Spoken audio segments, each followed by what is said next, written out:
मेरे साथ बोलिए, भारत माता की। क्यों भाई? बंगाल के मंडल पदाधिकारियों की आवाज को क्या हो गया है? बंगाल में भाजपा सरकार बनानी है या नहीं बनानी है? घुसपैठ रोकनी है या नहीं रोकनी है? भ्रष्टाचार समाप्त करना है या नहीं करना है? हिंदुओं का पलायन रोकना है या नहीं रोकना है? तो ऐसी आवाज नहीं चलेगी। मेरे साथ दोनों हाथ उठाइए, दोनों हाथ उठाइए, विजय के संकल्प की मुट्ठी भींचिए और प्रचंड आवाज से बोलिए, भारत माता की, भारत माता की, जय श्री राम, जय जय श्री राम। मंच पर उपस्थित पश्चिम बंगाल भारतीय जनता पार्टी के सम्माननीय अध्यक्ष श्रीमान सुकांतो मजमूदार जी, मेरे मित्र और बंगाल विधानसभा में जिनके खड़े होते ही दीदी को डर लगता है, ऐसे हमारे विपक्ष के नेता शुभेंदु अधिकारी जी, हमारे राष्ट्रीय महासचिव श्री सुनील बंसल जी, हमारे प्रभारी मंगल पांडे जी, सह प्रभारी अमित मालविया जी, बैठे हुए सारे मंत्रीगण, विधायकगण, सांसदगण और बंगाल के कोने कोने से आए हुए मेरे प्यारे कार्यकर्ता भाइयों बहनों, आप सभी को मेरा नमस्कार प्रणाम। सबसे पहले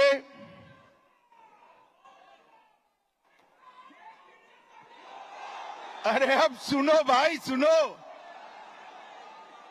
जिंदाबाद जरूर करना है। 26 में हमारे मुख्यमंत्री की शपथ के बाद करना है। भाइयों बहनों, सबसे पहले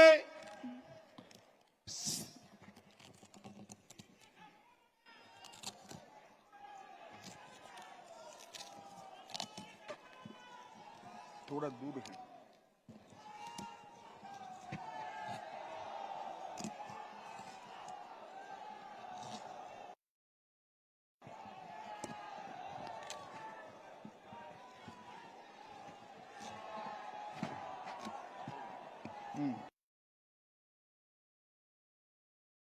बहनों, सबसे पहले मैं श्री कालीघाट मंदिर, श्री श्री 108 करुणामयी काली माता मंदिर और दक्षिणेश्वर काली मंदिर को प्रणाम कर कर मेरी बात की शुरुआत करना चाहता हूं। मैं जब ये बंगाल की वीर भूमि पर, संस्कार भूमि पर आया हूं, तब कवि गुरु टैगोर जी, स्वामी विवेकानंद जी, रामकृष्ण परमहंस जी, नेताजी सुभाष चंद्र बोस और हमारी पार्टी के स्थापक स्वर्गीय श्यामा प्रसाद मुखर्जी को प्रणाम कर कर मेरी बात की शुरुआत करता हूं। वंदे मातरम के रचयिता महान बंकिम चंद्र चट्टोपाध्याय की ये भूमि, जिस भूमि ने सालों तक पूरे भारत का मार्गदर्शन करने का काम किया। चाहे ज्ञान हो, विज्ञान हो, धर्म हो, स्वतंत्रता संग्राम हो, हर क्षेत्र में सालों तक बंगाल ने भारत का नेतृत्व करा। और वही बंगाल में कई सालों तक कम्युनिस्टों का शासन रहा। और उसके बाद मां माटी मानुष का नारा देकर ममता दीदी आई और उन्होंने ये महान बंग भूमि को आज घुसपैठ, भ्रष्टाचार, स्त्रियों पर अत्याचार, अपराध, बम धमाके और हिंदुओं के साथ दुराचार का केंद्र बनाकर रख दिया है। दुराचार का केंद्र बना। भाइयों बहनों, यही बंगाल में चुनावी हिंसा सेशन के बाद, जब टीआर सेशन सीईसी बने, उसके बाद पूरे देश में चुनावी हिंसा बंद हो गई। मगर ये बंगाल है जिसमें चुनाव के वक्त और दीदी को विजय मिलने के बाद सैकड़ों भारतीय जनता पार्टी के कार्यकर्ताओं को मौत के घाट उतार दिया जाता है। दीदी, कब तक बचाओगी उनको? मेरी बात सुन लो, आपका समय अब समाप्त हो गया है। 26 में भारतीय जनता पार्टी की सरकार बनने वाली।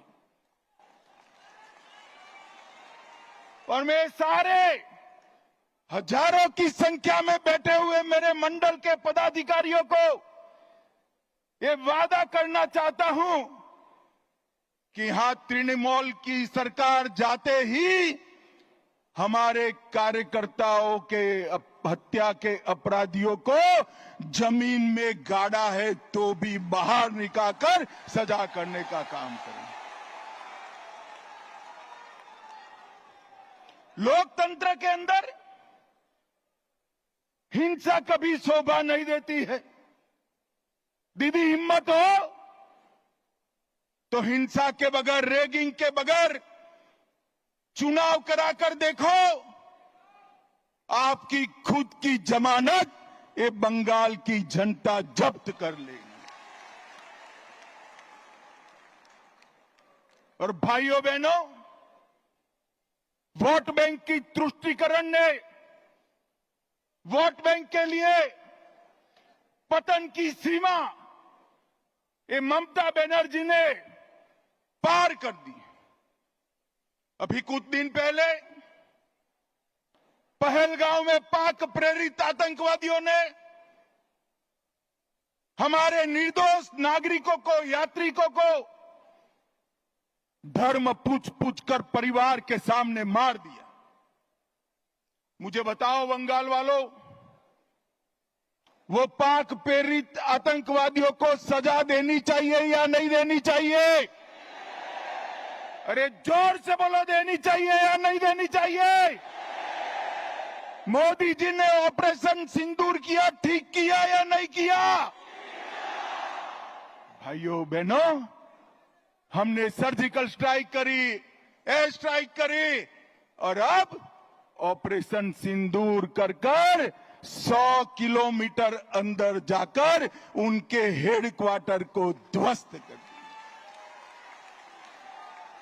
सैकड़ों आतंकवादी मौत के घाट उतार दिए गए और दीदी के पेट में दर्द होता है।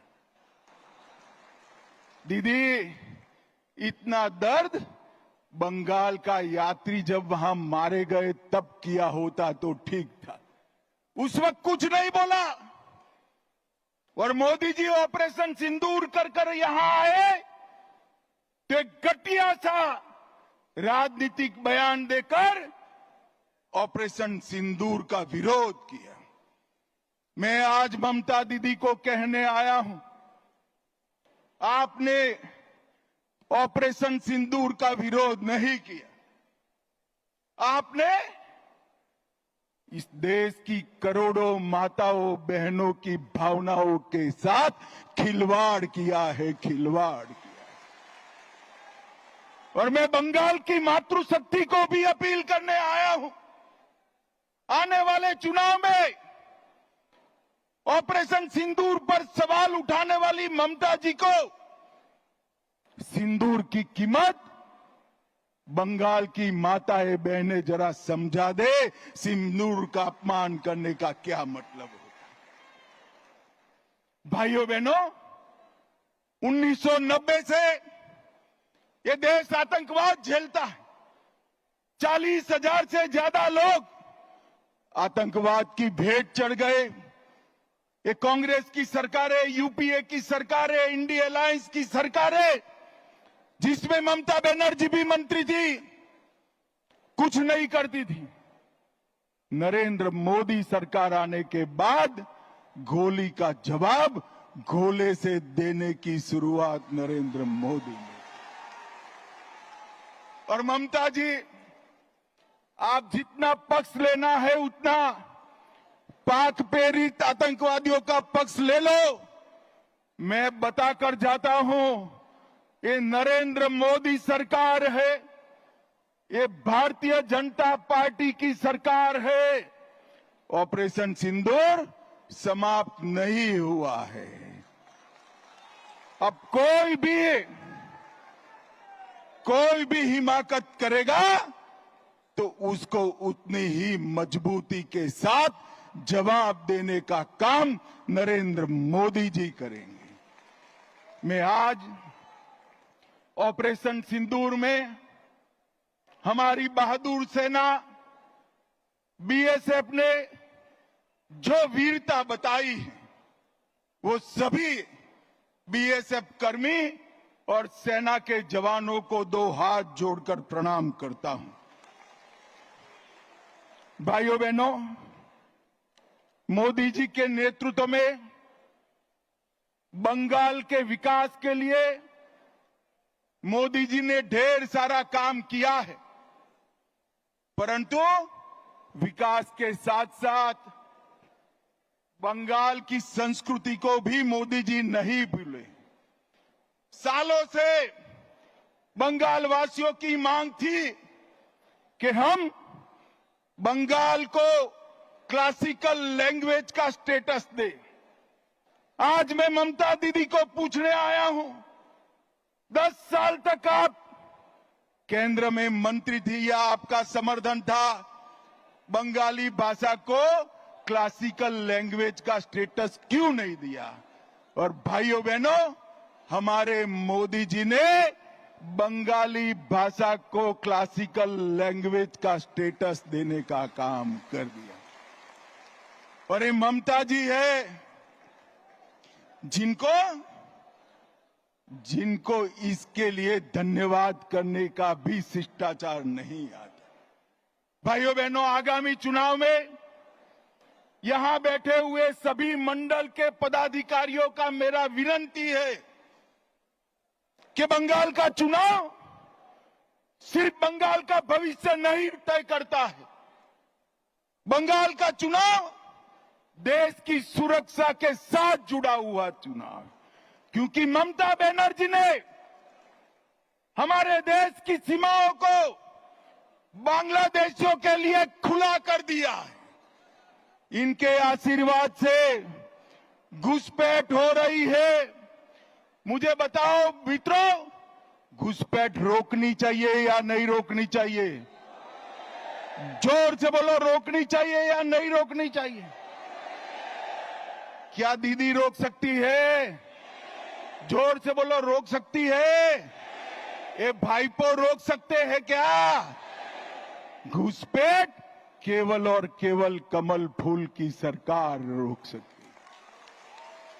तृणमूल के सांसद मुझे संसद में पूछ रहे थे कि बीएसएफ क्या कर रही है, अरे ममता दीदी, हमने आपसे भूमि मांगी है, पूरी भूमि दे दो, बाढ़ को समाप्त हो जाने दो, एक परिंदा भी पैर नहीं मार पाएगा, परिंदा भी पैर नहीं। आप जानबूझकर बॉर्डर पर भूमि नहीं देते हो क्योंकि घुसपैठ चलती रहे, आपकी वोट बैंक बढ़ती रहे और आपके बाद आपका भतीजा भी मुख्यमंत्री बनता रहे। भाइयों बहनों, ये होने वाला नहीं। ममता दीदी को मैं भारतीय जनता पार्टी का ग्राफ बताने आया हूं। 17 के चुनाव के बाद हमने तैयारी की, 19 की लोकसभा में हमें सफलता मिली, 21 की विधानसभा में 77 सीटें मिली और 24 की लोकसभा में 97 सीटों पर भारतीय जनता पार्टी का लीड रहा, 97 विधानसभा सीटों पर और 143 सीटों पर 40% से ज्यादा मेरे कार्यकर्ताओं के परिश्रम के कारण वोट मिले हैं। मैं आज ये नरेंद्र मोदी की सेना जो मेरे सामने बैठी है, भारतीय जनता पार्टी का कार्यकर्ता बैठा है, उसको मैं बताने आया हूं कि थोड़ा फासला बाकी है, आप 40% तो क्रॉस कर गए हो, 4-5% आगे बढ़ना है, 4-5। और अगले चुनाव में हमारी सरकार बनने जा रही। भाइयों बहनों, मैं आपको विश्वास दिलाता हूं, 17 में मैं पार्टी का अध्यक्ष था, तब मैंने कहा था यहां हमारी सरकार बनेगी और आज वो दिन नजदीक आ गया है। 26 तक दिन रात एक कर हर एक बंगाल के मतदाता के पास जाइए और नरेंद्र मोदी का और भारतीय जनता पार्टी का संदेश लेकर जाइए। पूरा देश चाहता है कि यहां देशभक्तों की सरकार बने, तुष्टीकरण वालों की सरकार न बने। ये ममता दीदी ने सोनार बांग्ला का स्वप्न तहस नहस कर दिया। भ्रष्टाचार, घुसपैठ, महिलाओं पर अत्याचार, हिंदुओं के साथ अन्याय, इससे इनकी राजनीति चलती है।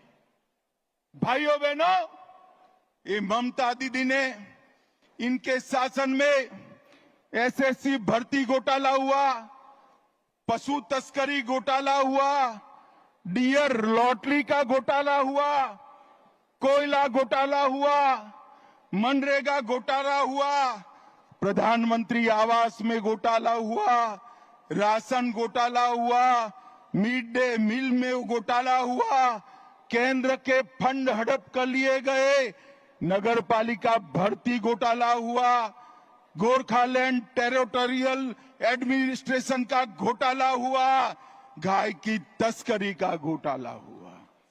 हजारों करोड़ रुपया बंगाल की जनता का ये तृणमूल कांग्रेस की सिंडिकेट को भेंट चढ़ गया।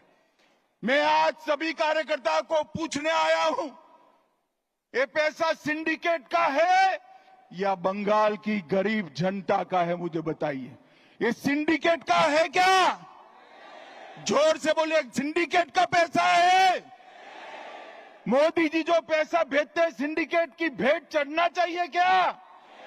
ये पैसे पर अधिकार बंगाल की महिला का है, माता का है, बेटी का है, बंगाल के गरीब का है, बंगाल के युवा का है। कलकत्ता के बाजार में युवाओं की नौकरी बिकती है, इनके घर से इतना पैसा पकड़ा जाता है कि गिनने में 27 मशीन थक जाते हैं, मगर पैसा खत्म नहीं होता है। भाइयों बहनों, इस सिलसिले को बंद करना पड़ेगा। मुर्शिदाबाद में अभी हिंसा हुई, हमारा गृह मंत्रालय कहते कहते थक गया कि बीएसएफ को बुला लीजिए। हम नहीं बुलाएंगे, क्योंकि बीएसएफ आती तो हिंदुओं की रक्षा करती। फिर हमारे कार्यकर्ता हाई कोर्ट गए, हाई कोर्ट के ऑर्डर पर बीएसएफ आई और हिंदुओं को बचाने का काम किया। ममता जी, आपके नेताओं ने वो बीएसएफ को गाली बोला और आपके नेता वहां खड़ा रहकर दंगाइयों की हौसला अफजाई करते रहे। मुझे कहने में कोई झिझक नहीं है, जिस प्रकार से बंगाल सरकार के मंत्री इस दंगों में शामिल थे, ये स्टेट स्पॉन्सर दंगा था जिन्होंने हिंदुओं को अन्याय किया है। भाइयों बहनों, बेलडांगा में कार्तिक पूजा के दौरान हमला हुआ, सरस्वती पूजा पर हमला हुआ क्योंकि मुहर्रम निकाल दिया जाए। भाइयों बहनों, मुस्लिम तुष्टीकरण की सभी सीमाएं ममता दीदी लांघ गई। मुझे बताओ भाइयों बहनों, मन से बताना, मोदी जी जो वक्फ का कानून लाए हैं वो अच्छा है या नहीं है? जोर से बोलो, अच्छा है या नहीं है? बंगाल की जमीन, बंगाल की सरकार की जमीन वक्फ की भेंट चढ़नी चाहिए क्या? जोर से बोलो, चढ़नी चाहिए? ममता दीदी, वक्फ के कानून का विरोध कर कर आप किसका पक्ष ले रहे हो?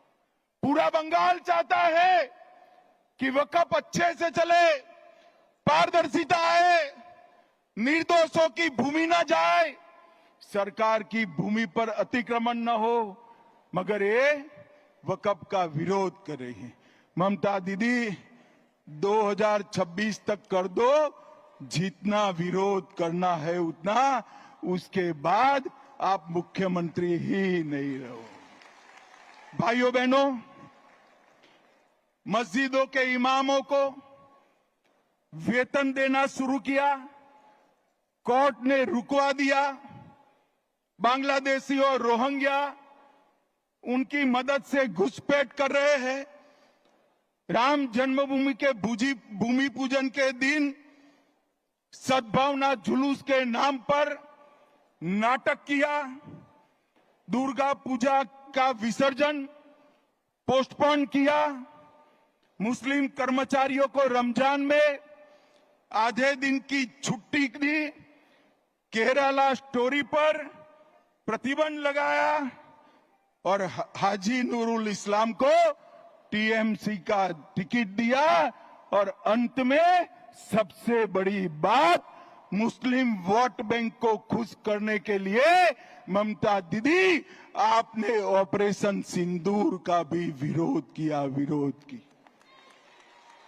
कार्यकर्ता भाइयों बहनों, मुझे बताइए, ये तुष्टीकरण बंगाल में चलने देना है क्या? जोर से बोलो, चलने देना है क्या? आज संकल्प कर कर जाइए कि 2026 में ये ममता बनर्जी की सरकार को मूल समेत उखाड़ कर हम फेंक देंगे, मूल समेत उखाड़ कर। भाइयों बहनों, एक महिला मुख्यमंत्री की शासन में आरजी कर मेडिकल का मामला होता है। सालों तक संदेश खाली की गरीब माताओं पर अत्याचार होता है और वो अपने वोट बैंक के संजो कर बैठ रही है। मैं ममता दीदी को पूछना चाहता हूं, संदेश खाली का मुख्य अपराधी ममता दीदी किस पार्टी से था? आप लोगों को मालूम है? जरा जोर से बोलना, संदेश खाली का मुख्य अपराधी किस पार्टी से था? जोर से बोलो, किस पार्टी से था? आरजी कार के अपराधी किस पार्टी से जुड़े हुए हैं? और ये महिला मुख्यमंत्री, माताओं बहनों के सम्मान की भी चिंता नहीं। एक ऐसा शासन है जिसमें आदिवासी, कुड़मी, राजवंशी, कोच, मतुआ, गोरखा, कायस्थ, आगोरी, मछुआरा कोई खुश नहीं है। नमो शूद्र भी खुश नहीं है। और अभी अभी उन्होंने गोरखाओं को तो जितना बदला लेना था वो दे दिया, परेशान कर कर कर कोई कमी नहीं छोड़ी। मैं आज गोरखा भाइयों को भरोसा देना चाहता हूं कि भारतीय जनता पार्टी की सरकार में आपके साथ कोई पुलिस केस नहीं होगा, कोई नेता जेल में नहीं जाएगा। और भाइयों बहनों, अभी अभी उन्होंने जिस प्रकार से पूरे हिंदू समाज को प्रताड़ित किया है, मुझे लगता है कि आने वाले दिनों में सबसे प्रचंड बहुमत के साथ, आजादी के बाद सबसे बड़े बहुमत के साथ भारतीय जनता पार्टी की सरकार बने। अंत में एक बात कहना चाहता हूं। मेरे पास हमारे शांतनु जी आए थे 4 दिन पहले। उन्होंने कहा, अमित भाई, सारे हिंदू शरणार्थियों को मतदाता सूची से काटने का नोटिस मिल रहा है। मैंने शांतनु जी को कहा है, डरिए मत, जिसको नोटिस मिले सीए का एप्लीकेशन करा दे, मैं उनको नागरिकता देने का काम करूंगा। ममता की नोटिस से किसी को डरने की जरूरत नहीं है। मोदी जी ने सीए का कानून इसलिए लाया है कि हमारे शरणार्थी भाइयों को मताधिकार मिले, अधिकार मिले। और ऑपरेशन सिंदूर में हमारी बहन के पति को मौत के घाट उतार दिया, उसको 2 दिन में हमने नागरिकता देने का काम भी समाप्त कर दिया। भाइयों बहनों, अंत में मैं ममता जी को एक सवाल करना चाहता हूं। ममता जी 10 साल तक आप केंद्र में सत्ता पर रही, 15 साल से मुख्यमंत्री है, यूपीए के साथ बैठी है, इंडिया अलायंस का हिस्सा हो। 10 साल सोनिया मनमोहन की सरकार में आपने बंगाल को क्या दिया? भाइयों बहनों, 10 साल में उन्होंने 2,09,000 करोड़ रुपया दिया था।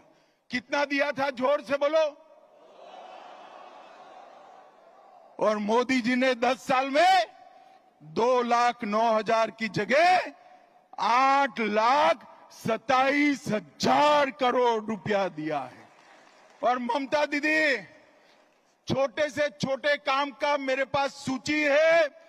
आज बंगाल भारतीय जनता पार्टी ये सूची रिलीज करेगी 8,27,000 करोड़ के कामों की। मैं आपको पूछना चाहता हूं, आपके गांव में पैसा पहुंचा है क्या? अरे जोर से बोलो, पहुंचा है भाई?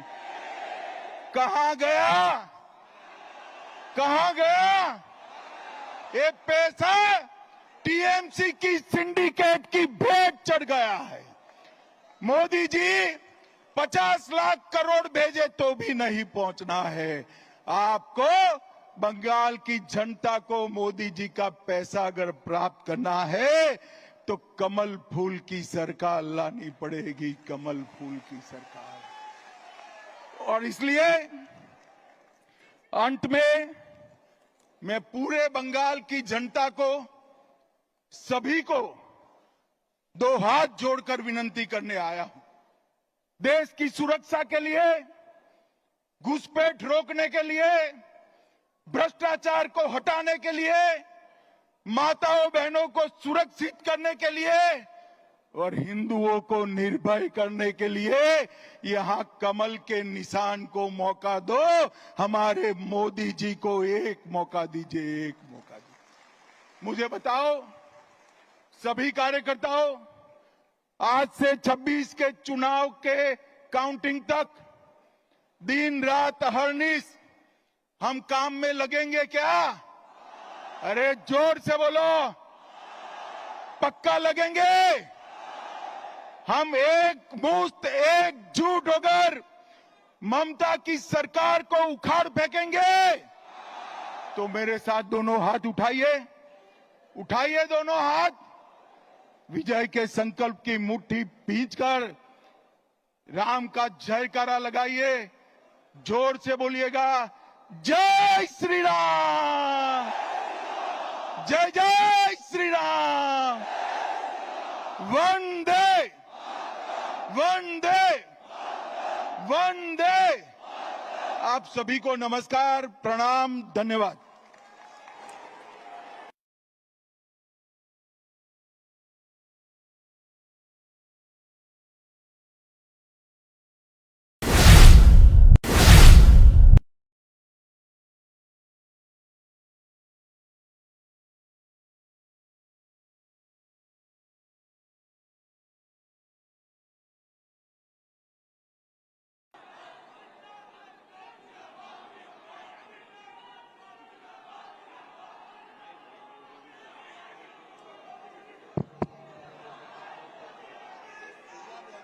मेरे साथ बोलिए, भारत माता की। क्यों भाई? बंगाल के मंडल पदाधिकारियों की आवाज को क्या हो गया है? बंगाल में भाजपा सरकार बनानी है या नहीं बनानी है?